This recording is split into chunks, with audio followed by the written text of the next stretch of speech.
Okay, coronavirus. Everybody's talking about coronavirus. Well, viruses come in families. So there's a herpes families. There's a coronavirus family. There's an influenza family of viruses. And so coronaviruses are generally considered to be animal viruses. When you look a little deeper, you find coronaviruses inhabit parasites that are in the bodies of animals. So therefore, in livestock industries, they have a big coronavirus problem because you can get things like feedlot fever among cattle, sheep, but especially pigs and other domestic animals that are not necessarily so clean. So that's a big problem. Coronaviruses infect animals. Sometimes you may get a human infection with coronavirus. That's somewhat rare. Some of the common colds that people have had are due to coronaviruses. Generally speaking, they have not proven to be extremely fatal. However, what we're dealing with now, the novel coronavirus, COVID-20, this is not a natural coronavirus. This is a genetically engineered, weaponized version of coronavirus that has been married to 4 genes from HIV and probably other genes from perhaps other viral pathogens. The short history is Dr. Lieber of Harvard University, the chief biomolecular scientist at Harvard University, dug up some frozen bodies from the tundra in Alaska. This was maybe 3 or 4 years ago, to investigate what killed them during the Spanish flu epidemic. He isolated that virus from 100 years ago and resurrected it, you could say. But found out that because of the frozen conditions over time, the virus had lost its infectivity. You may question, why would somebody dig up a virus that killed over 100 million people and brought an end to World War I? Well, you would have to ask Dr. Lieber that. But he did that, and then when the infectivity was not what he wanted, then he paired it with 4 genes from HIV and perhaps some other things. And now you have a highly contagious coronavirus that is infecting human beings. And not only from animal to human transmission, but now verified cases human to human transmission through the air. So you could say that this coronavirus 2020 is the descendant of the MERS virus, the Middle Eastern respiratory virus that killed many people in the Middle East, and the SARS virus that I think that goes back to 2003, 2004, that killed many, many people. Now, the SARS virus was the first indication to the Chinese people that someone was out to get them. The SARS virus was genetically engineered to infect Asian people, preferably. And the Chinese realized this. And so since that time, they have actually been on the defensive. Now, the question is whether this latest virus is also a bioweapon engineered to destroy people of Asian descent. And it seems to have another feature. It seems to preferentially infect men as opposed to women. Seems to be much more lethal in men than women. And even though it's considered to be a respiratory virus that causes a respiratory illness, the other interesting factor is that it seems to have a predilection for male testicles. And even in those that recover, the question is, will they be sterilized as after this COVID infection, even if they survive?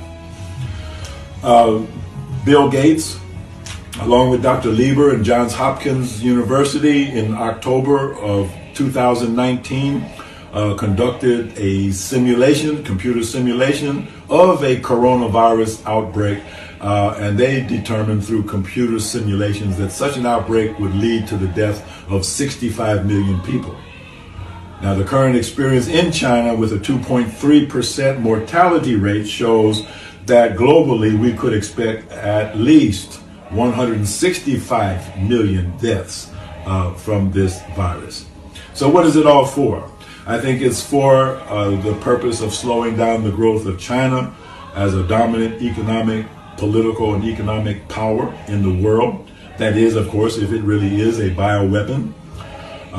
If it's not really a bioweapon, it certainly has taken the U.S.-China trade war to another level. Trade war has become biological warfare, and people are being targeted with their lives. Part of the trade war, of course, was the controversy with a company called Huawei, the leaders in 5G technology. The center of 5G technology is China, and the center of 5G technology in China is Wuhan City, or Hubei, in Hubei province.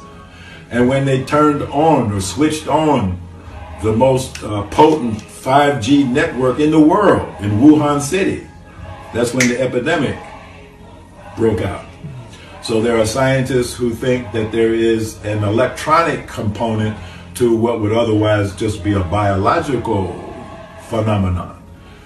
A virus is on the borderline of living things versus non-living things. It is protein wrapped around genetic material, either RNA or DNA. It is susceptible to electronic frequencies. Viruses can be activated by 5G 60 cycle frequency radiation that was turned on in Wuhan City that just coincidentally happened at the same time as a viral outbreak. Could there be a connection? One final point that I think the world should consider. From my point of view as a medical doctor, someone who knows a little bit about public health, I don't think that the Chinese government could be faulted in any way for their response to whatever happened, whether it was a natural phenomenon or whether it turns out to really be a bio attack. But their response to it was heroic and correct. They built 3 1,000-bed hospitals in a little more than a week. That is phenomenal. They provided hospital care for thousands of people who otherwise would have been left out in the cold to die. And so this is something to ponder. Is the United States capable of the same response, public health wise? Is Europe capable of the same response? Is Africa, is India, are the other nations, are Brazil and other nations in South America and throughout the world? Is Japan, Korea, are they capable of the same heroic, monumental public health measures undertaken by the Chinese, who seem, optimistically I'm speaking now, they seem to have contained the spread of the virus in China through these drastic means. But suppose you had the same level of infection in New York City or Los Angeles or Chicago or some other major city in Europe, as we now see in Italy and Spain and Germany, cases breaking out. Well, this is the tip of the iceberg. 80-some cases now in Long Island, New York, in Los Angeles, in Texas, and other places. People under quarantine. We don't know how many people are really infected because the CDC has only given a little more than 400 tests total. So if they're reporting 50 or 60 cases, that sounds like a small number, and it is, but you'd only tested 400 people. So how can you be sure about the total number of infections in the country? You can't be. So all precautions must be in order. Facial masks are not going too far. Frequent hand washing is not going too far. Avoiding contact with public surfaces is not going too far. Avoiding public gatherings is not going too far. We don't actually know the full characteristics of what we're dealing with, but we must take those things into consideration that we are learning, where these outbreaks are taking place throughout the world. A weak Clorox solution, a cap full of Clorox in a gallon of water, can be used as a disinfectant on surfaces. I use essential oils mixed in water, things like geranium and other essential oils, eucalyptus, camphor. These essential oils mixed in water, sprayed in a house, will keep germs at bay. These are old-fashioned, traditional methods. I think the public health service in America is so decrepit, and disabled, that every American citizen should consider you're on your own, and you have to do what you can do to protect yourself and your family, because I don't think that the government agencies are going to be able. They're not equipped. The hospitals don't have the space to accommodate you, so you're going to have to accommodate yourself. Well, the question about whether or not this COVID-20 coronavirus is natural or man-made, I think that the fact that it is man-made is beyond question right now. I think the genetic sequences that have been done throughout the world shows that it did not have a natural origin. You can't naturally combine HIV genes with coronavirus genes. That just doesn't happen in nature. However, nature is capable of things that we may not be able to conceive of. So, for example, one of the things that people are becoming aware of are the tremendous number of deaths that take place every year from ordinary influenza. In the United States, for example, every year you will have between 30 and 40,000 deaths from regular influenza, and that's considered to be normal. And it could even range higher than that, 60, 70,000 per year, and some years lower than that. So we have good seasons and bad seasons. This is from influenza. Well, where did the influenza virus come from? I'm using this as an example for all viruses. Where did they come from? Well, if you have, as you do in China, a situation where you have population congestion, you have human beings living in close proximity with animals. You have human beings living in close proximity to pigs and ducks and chickens. And so the history of influenza is that this is a virus that naturally recombined to produce something that can cause human disease. A bird virus infects a duck in a pond in China. That bird virus gets picked up by a pig who drinks from that pond water. And then that virus recombines inside the body of the pig so that it begins to infect the pig. A bird virus, in other words, has now jumped into a pig.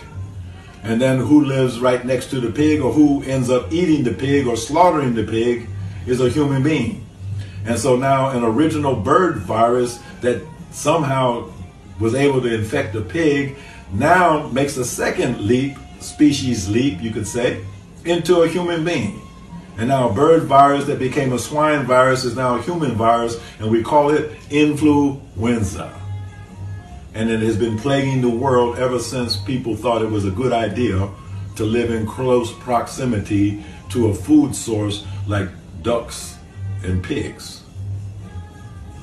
So it's possible, it's remotely possible, that this novel coronavirus is a natural virus, like they say.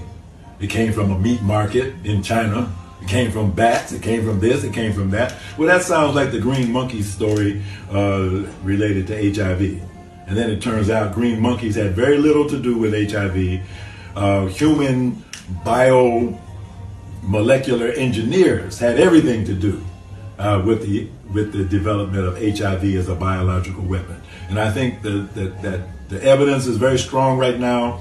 And I think the proof positive will come in the future. This was a biologically engineered weapon, probably done by Dr. Lieber and his team from Harvard University in conjunction with Johns Hopkins University and with Wuhan University in China and other government agencies in China. They developed this. They will have to explain to the world why they thought this was such a good idea to do.